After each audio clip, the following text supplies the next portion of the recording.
मोहामुळेच देशाला ज्या आणीबाणीच्या भीषण काळामध्ये लोटण्यात आलं होतं ती घराणेशाहीच नरेंद्र मोदी यांनी 2014 मध्ये संपुष्टात आणली असं केंद्रीय गृहमंत्री अमित शाह यांनी म्हटलंय।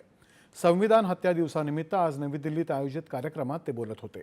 राष्ट्रीय सुरक्षेला काहीही धोका नसताना केवळ आपली खुर्ची धोक्यात आली म्हणून इंदिरा गांधी यांनी ती आणीबाणी लावली।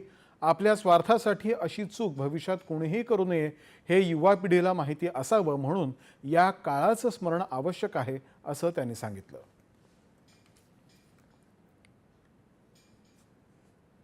कि कुछ बुरी घटनाओं को जीवन से भुला देना चाहिए, वो सही भी है, मगर जब बात हो समाज जीवन की, राष्ट्र जीवन की, तब बुरी घटनाओं को चिरकाल तक याद रखना चाहिए, क्योंकि उसकी पुनरावृत्ति कभी न हो पाए।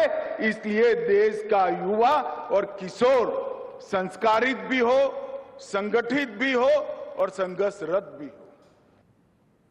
पंतप्रधान नरेंद्र मोदी यांच्या आणीबाणीतल्या अनुभवांवरती आधारित द इमर्जन्सी डायरीज या पुस्तकाचं प्रकाशनही यावेळी झालं। एका 25 वर्षाच्या युवकाच्या आणीबाणीतल्या संघर्षाची ही कहाणी सर्वांपर्यंत पोहोचायला हवी।